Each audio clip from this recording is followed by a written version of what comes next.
This is Dan Riley for Sports Talk on Passionate World Internet Radio. We all remember the NFL lockout in the early 2010s that led to the National Football League's Hall of Fame game being canceled.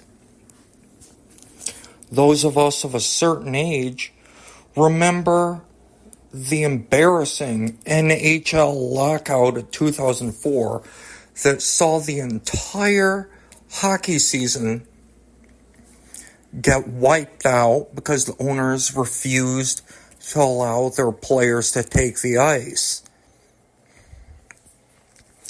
Now, we're going to see another lockout, according to one former insider. According to David Samson, a former team president for one of Major League Baseball's clubs, we are guaranteed a lockout in 2026.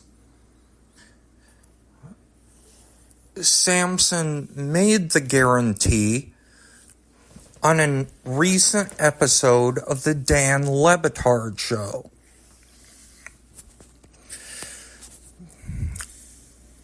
While disturbing, this proclamation comes against the backdrop of a society where baseball isn't as popular as it was 50 years ago,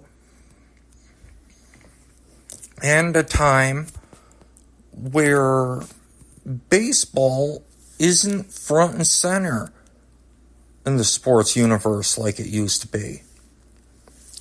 Things like the steroid scandal and the players' strike of 1994 also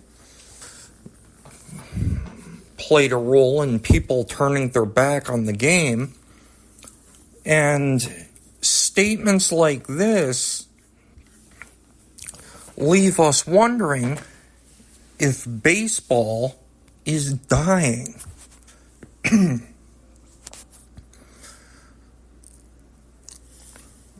Of course, I've discussed baseball's problems on the show quite a bit.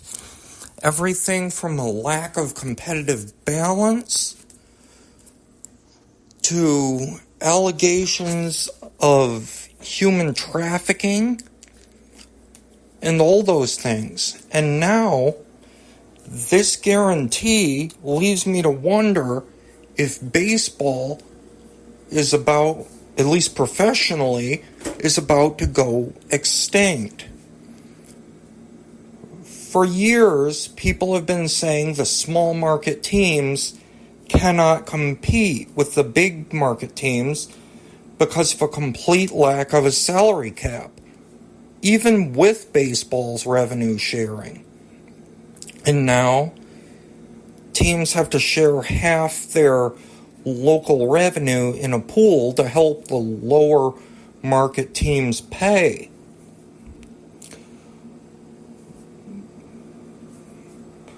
One has to wonder if baseball's inability to get its house in order in the end comes down to simply failing to make sure all the teams can compete. It leaves one to wonder if this could have been fixed a long time ago. This is Dan Riley for Sports Talk. Thank you for tuning in, and so long.